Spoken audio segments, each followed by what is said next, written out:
The thing about humans that the Galactic Council never quite grasped was that politeness and preparedness for violence weren't mutually exclusive. Ambassador Regina Hayes understood this better than most, which was precisely why she'd been chosen as humanity's first representative to the stars. Regina sat in her office aboard the Earth Diplomatic Station, Olive Branch, a name that never failed to make her smile given that the station packed enough firepower to level a small moon. She was reviewing reports when her AI assistant, Stone, materialized. "Madam Ambassador," the hologram appeared wearing an impeccable three-piece suit. "The Arcturnian delegation is demanding an immediate audience. They seem rather upset about your suggestion regarding their trade dispute with the Centaurians." Regina sighed, setting down her antique fountain pen. "And what exactly has their crystalline circuits in a twist this time?" "They claim your proposed solution was, and I quote, an unconscionable threat of violence masked in diplomatic pleasantries." Winston's holographic monocle glinted with amusement. "All I suggested was that we could host a lovely dinner party where everyone could lay their cards on the table," Regina said, adjusting her immaculate uniform. "Not my fault they discovered the human idiom. Cards on the table originates from poker, a game of deception. The Arcturnians, being silicon-based life forms obsessed with absolute truth, had nearly short-circuited at the revelation. They'd spent the next 3 days calculating the philosophical implications of humans building diplomatic relations through games of strategic deception. The Galactic Council has called an emergency session," Winston informed her. "The Arcturnian speaker is formally protesting Earth's inclusion in the diplomatic course." Regina stood, straightening her jacket. "Well then, we should be punctual. Mother always said there's nothing more impolite than keeping someone waiting when they're working themselves up into a proper tantrum." The council chamber was a marvel of alien architecture, a perfect sphere suspended in space, with representatives from 200 species seated in concentric rings. Regina's entrance was met with a cacophony of silence. Speaker crystallix of the Arcturnians vibrated in agitation, their crystalline form refracting light in patterns that indicated extreme distress. "The human concept of diplomacy is fundamentally flawed. They approach peace talks armed for war. They speak of friendship while maintaining military readiness. Their very diplomatic stations are weapons platforms." Regina took her seat, smoothing her skirt. "Speaker crystallix, I apologize if our methods seem contradictory. Perhaps I can offer a human saying to explain. Hope for the best, prepare for the worst." More contradictions. Crystallix chimed in distress. "You cannot simultaneously hope and prepare for opposing outcomes." "Actually," Regina smiled, "that's exactly what we do. Humanity learned long ago that the best way to avoid violence is to be very, very good at it. We maintain peace through strength, and we take both very seriously." The Valaxian representative, a being of pure energy contained in a specialized environment suit, pulsed forward. "Is this why your diplomatic corps requires combat training?" "Oh yes," Regina nodded, "along with advanced psychology, cultural studies, and ballroom dancing. You'd be surprised how often that last one comes in handy. But your species claims to want peace." Crystallix vibrated so intensely they were beginning to produce harmonics. "We do want peace," Regina said firmly. "We want it so badly we're willing to fight for it. Think of it as a very enthusiastic commitment to conflict resolution." The chamber erupted in overlapping alien voices, each species trying to process this seemingly paradoxical approach to diplomacy. Regina waited patiently for the noise to settle, reminding herself that most species hadn't evolved on a death world where everything, even the plants, might try to eat you. "Perhaps," the Valaxian representative pulsed thoughtfully, "we have been approaching this incorrectly. Speaker crystallix, consider. The humans maintain military strength, not because they want to use it, but because they want to avoid using it." "Precisely," Regina smiled. "The best diplomatic solution is one where everyone walks away happy, But we believe in having options for when walking away isn't possible. Options involving your extensively armed, peaceful vessels. Crystallix chimed skeptically. Would you prefer I lie and claim they're not armed? Regina raised an eyebrow. That wouldn't be very diplomatic of me, would it? The chamber fell silent as the implications sank in. Humans didn't just prepare for both peace and war. They were unfailingly honest about it. It was, in its own way, a form of radical transparency that even the Arcturnians had to acknowledge. Now, Regina stood, smoothing her uniform again. I believe we were originally here to discuss the trade dispute. I've taken the liberty of preparing a comprehensive proposal that I think will satisfy both parties. Winston, if you would. Her AI assistant projected a holographic document into the center of the chamber. As the aliens began reviewing it, Regina allowed herself a small smile. They'd learn, eventually, that humanity's greatest diplomatic skill wasn't in hiding their strength, but in being perfectly clear about when and why they use it. The day concluded with the trade dispute resolved, 3 new trade agreements signed, and only minimal crystalline harmonics of distress. Regina considered it a resounding success. As she prepared to return to her station, Wynne and Stalin materialized beside her. Shall I update the days without diplomatic incidents counter? He asked. No need. Regina smiled. This wasn't an incident. This was an education. Regina's morning started with what Wynne and Stalin had dubbed a threat-tunity, a situation that was simultaneously a threat and an opportunity. The Proximan Pirates, a particularly ambitious group of interstellar raiders, had graduated from harassing merchant vessels to seizing entire space stations. Let me guess, Regina said, stirring honey into her Earl Grey. The Council is convening an emergency session to discuss the formation of a committee. 3 committees, actually. Winston adjusted his holographic tie. 1 to assess the situation, 1 to evaluate possible responses, and 1 to standardize the formatting of committee reports about the other 2 committees. Regina pinched the bridge of her nose. And how many ships have we lost while they've been organizing their committee meetings? None, Madam Ambassador. The pirates appear to be specifically avoiding human vessels and installations. How considerate of them. Regina's smile would have made a shark reconsider its life choices. Wynne and Stalin, be a dear and send them a thank you note. What sort of note did you have in mind? Oh, something simple. Thank you for your courtesy in avoiding human shipping. We look forward to reciprocating this consideration in the near future. Warmest regards, Ambassador Hayes. Winston's holographic form flickered with what might have been amusement.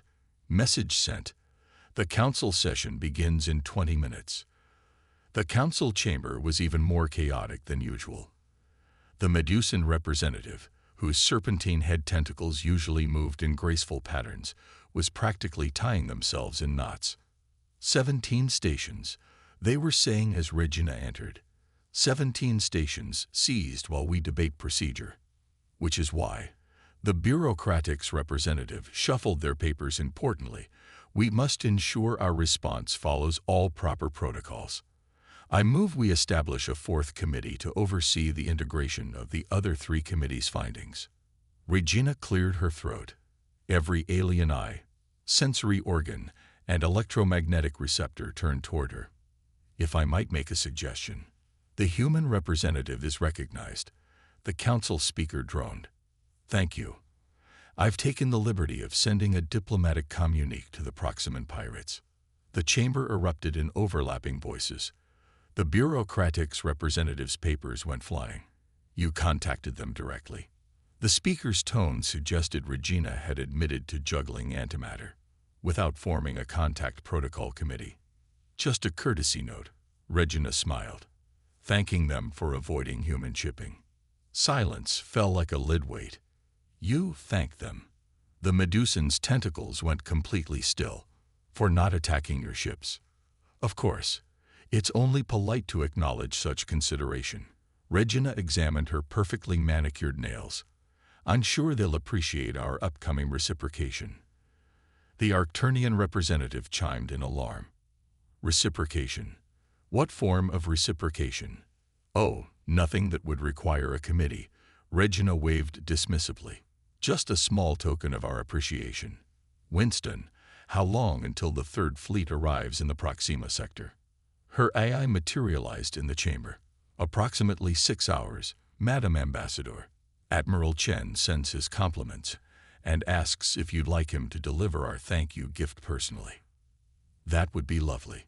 Please remind him that this is a diplomatic mission. We wouldn't want to seem ungracious. The council chamber erupted again. The bureaucratic's representative had to be revived with smelling salts. You've mobilized a fleet. The speaker's voice cracked. Without submitting the proper mobilization request forms. Oh, not to worry. Regina smiled beatifically. I filled out all the paperwork. You'll find everything properly filed under anticipated diplomatic correspondence and preemptive peace negotiations. This is highly irregular. The Arcturnian chimed in distress. The proper procedure for piracy response requires at least 7 subcommittee approvals. Does it? Regina asked innocently. How fascinating. Winston, please make a note to submit a proposal for streamlining that process. After our current diplomatic exchange, of course. Of course, Madam Ambassador. Admiral Chen also asks if you'd like the fleet to deliver any additional messages while they're in the sector. Tell him that won't be necessary. I'm sure one conversation will be quite sufficient. The Medusan representative's tentacles suddenly writhed in understanding. Ambassador Hayes, what exactly do you mean by conversation? Why, exactly what I said. Regina's smile remained pleasant. We humans find that clear, direct communication often prevents future misunderstandings. The Third Fleet is simply helping to ensure our message is received with appropriate clarity. And what message would that be? The speaker asked faintly. That humanity greatly appreciates courtesy. Regina stood, smoothing her uniform, and that we believe in returning it in kind. Now, if you'll excuse me, I should prepare for my afternoon appointments. Winston, please ensure the Council receives copies of all relevant documentation, properly formatted, of course. As Regina left the chamber, she heard the bureaucratic's representative frantically calling for the formation of a 5th committee to study human diplomatic terminology. Behind her, Winston's holographic form flickered with barely contained amusement. Shall I begin drafting the mission success report? He asked as they walked. Let's wait until after the fleet's conversation, Regina replied.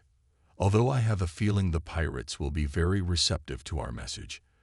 There's nothing quite like gunship diplomacy to encourage productive dialogue. Indeed, Madam Ambassador, might I suggest we schedule a celebratory tea for after the successful conclusion of negotiations? Excellent idea. And what do I instead? Do make sure we send the pirates a proper invitation. It would be terribly rude not to give them the option to surrender. I mean, attend. The AI's holographic monocle twinkled. Of course, Madam Ambassador. Shall I include a dress code? No need. I have a feeling they'll be on their best behavior regardless. The Hive Mind Collective hadn't done their homework properly about humans, which was about to become the most regrettable oversight in their 50,000 years of unified existence. Regina found this rather disappointing. She did so hate it when species made easily avoidable mistakes. They've infiltrated how many diplomatic networks? She asked, delicately selecting a butter cookie from the tray Winston had prepared. 73% of council members report compromised systems. Winston's hologram poured another cup of tea. The collective appears to have inserted subtle psychic influences into routine communications. How unimaginative, Regina sighed. And they avoided Earth's networks because, according to intercepted communications, they found our minds too chaotic and fragmented to efficiently control. Winston's monocle glinted. They also expressed concern about something they termed psychological immune response. You mean common sense? Regina dumped her cookie thoughtfully. Well, we can't have them running around hijacking everyone's minds. It makes meaningful dialogue so difficult.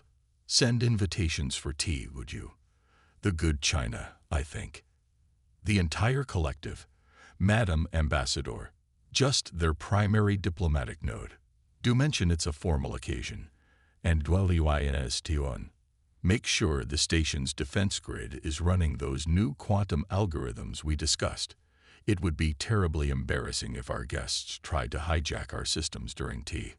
The hive mind's representative arrived precisely on schedule, their biomechanical form a masterpiece of efficient design.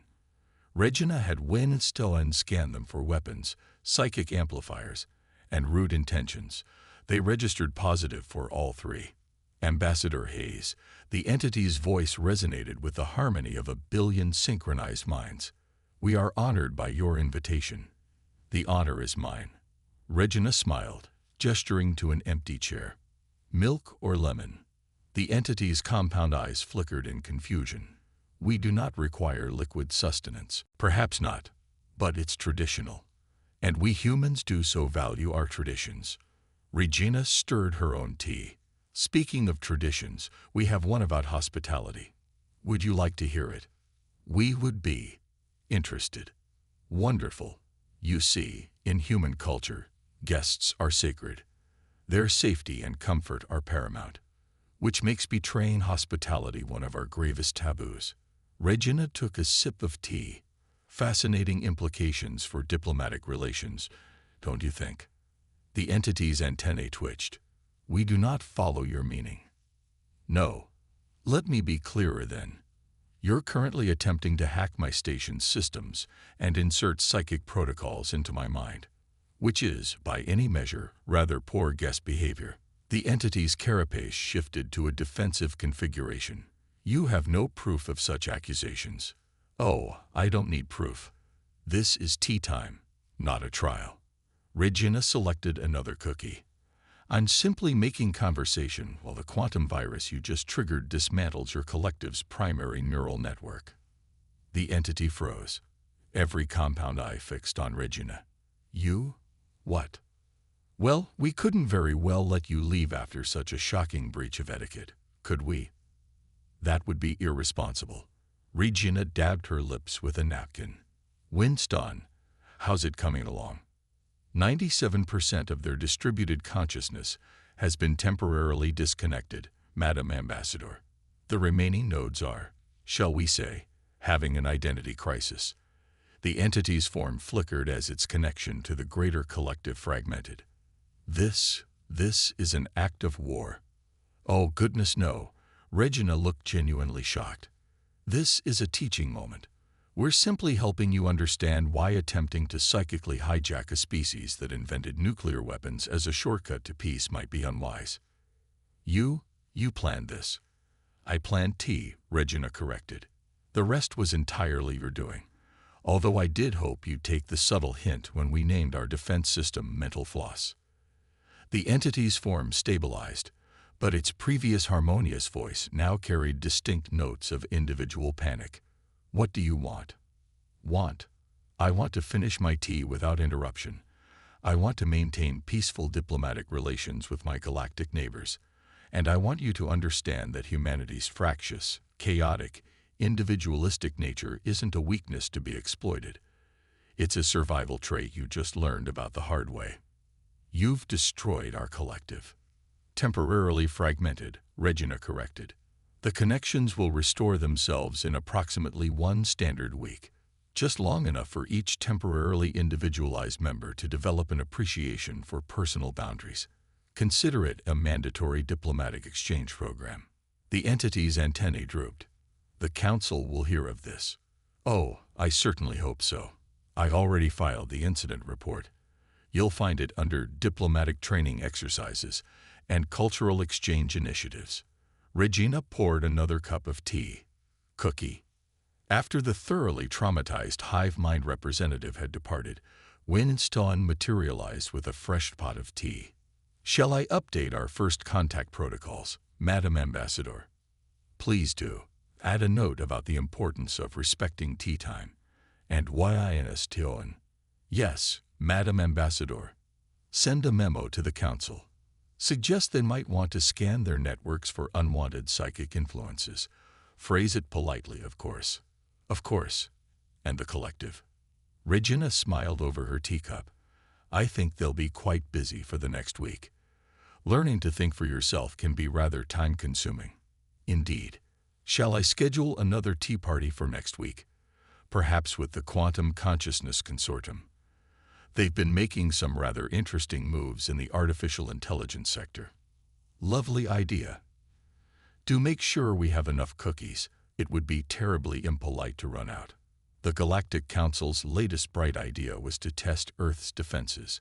Not officially, of course. That would require filing paperwork. Instead, 6 different species had independently decided to probe humanity's boundaries through what they called military exercises near Earth's space. Regina watched the tactical display in her office, sipping her morning tea. How many ships are we up to now? Wen Stoen. 437, Madam Ambassador. The Draconians just added their 3rd battle fleet to the exercises. How enterprising of them. Regina set down her cup. And they still think we haven't noticed. They're operating under the assumption that their stealth technology is adequate. Bless their hearts, Regina smiled, using the phrase exactly as her grandmother from Georgia had taught her. Wen Stoen, be a dear and activate Protocol Southern hospitality. With pleasure, Madam Ambassador. Across Earth's sphere of influence, every human military vessel simultaneously dropped its stealth field. All 2,000 of them. The alien fleets found themselves surrounded by ships that had been there the entire time, watching their every move. Open a channel to all vessels, please. Let's make them feel properly welcomed. Regina's hologram appeared on every alien ship's bridge. She was smiling pleasantly, which somehow made it worse. Good morning. I hope you're all enjoying your exercises. We certainly have been.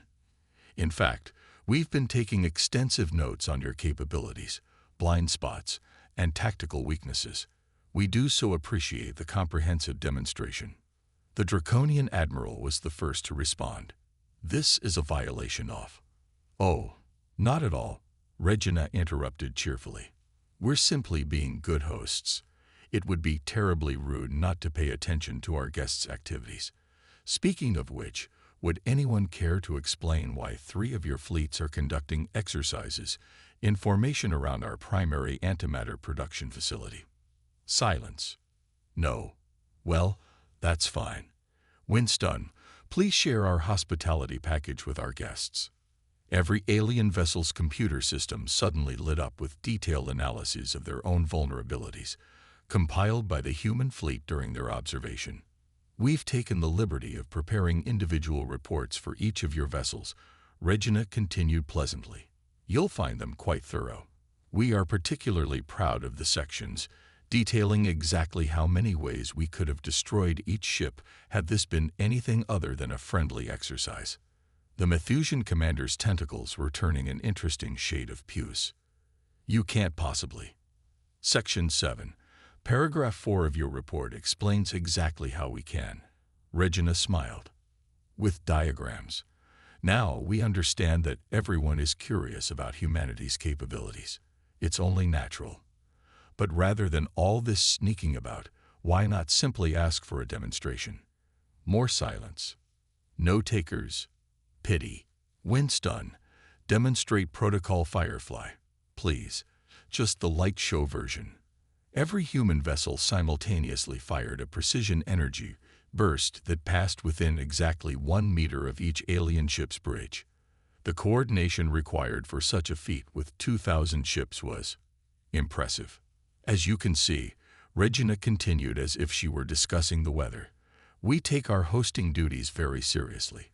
We want to make absolutely certain our guests understand exactly what kind of welcome they can expect. The Draconian Admiral found his voice. Ambassador Hayes, we apologize for any misunderstanding. Oh, there's no misunderstanding at all. Admiral, we understand perfectly. We simply want to ensure you understand too. Regina's smile remained pleasant. Now, would anyone like to stay for dinner? We're having barbecue. It's another Southern tradition. Cooking meat very slowly over low heat. Takes hours. Gives people plenty of time to reflect. The alien fleets began withdrawing so quickly they nearly caused several collisions. No takers for dinner either. Well, do keep those reports. Consider them a party favor. When's done, make sure everyone gets home safely. Of course, Madam Ambassador. Shall I activate the escort drones?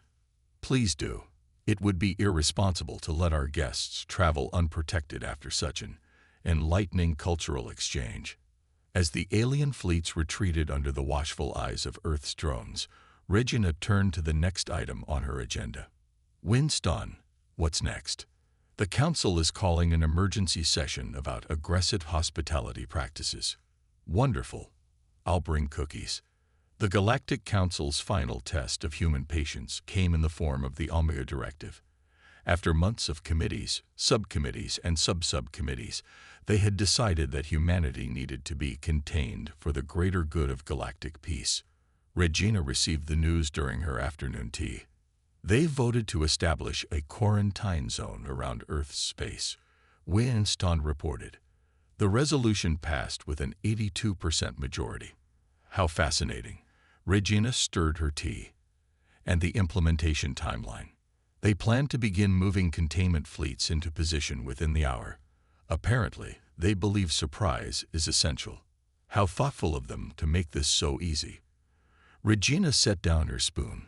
Winston, please activate the containment contingency. With pleasure, Madam Ambassador. Throughout human space, hidden quantum satellites activated. Within seconds, a massive energy field appeared, encompassing not just Earth's territory, but a sphere nearly 3 times larger than anyone believed humans controlled. Channel to the council chamber, please. Regina's hologram appeared in the center of the council. She was still holding her teacup. Good afternoon, everyone. I hope I'm not interrupting anything important. The council speaker's mandibles clacked in surprise. Ambassador Hayes, we are in the middle of a closed session. About containing humanity, yes. I noticed. I thought I should pop in and mention a few relevant points before you proceed further. The chamber erupted in overlapping voices. Regina sipped her tea and waited. First, she continued when they quieted, you should know that the energy field you're seeing isn't a reaction to your vote. We installed it 3 years ago. Standard human practice. Hope for the best. Prepare for the worst. Remember. Silence fell like a neutron star. Second, you may notice the field encompasses significantly more space than you believed we controlled. We've been rather busy. Those empty buffer zones you established between species. Not as empty as you thought. The Arcturnian representative's crystalline form was vibrating with alarm frequencies. This is impossible.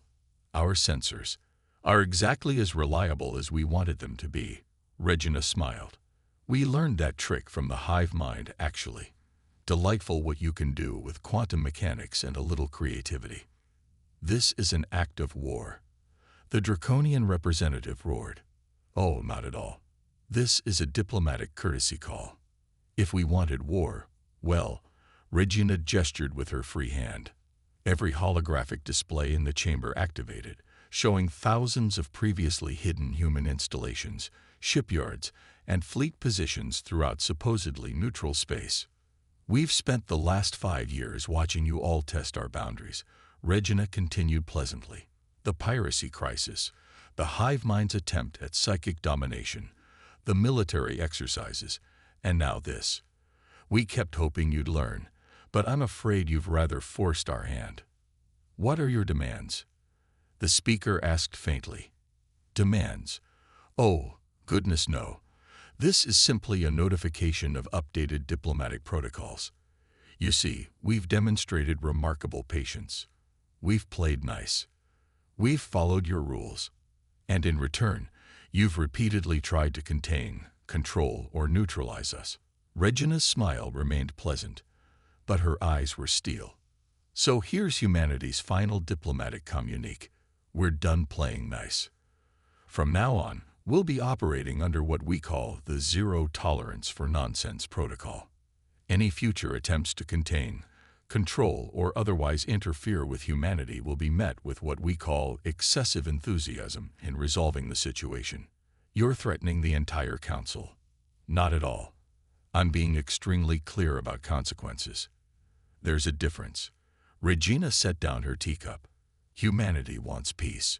We've always wanted peace, but we've learned through long experience that sometimes the best way to keep peace is to make the alternative extremely unappealing. The chamber was so quiet you could hear the Arcturnian's crystalline vibrations. Now, Regina smiled brightly. Shall we discuss actual diplomatic relations, without the committees, task forces, and containment attempts? I brought cookies.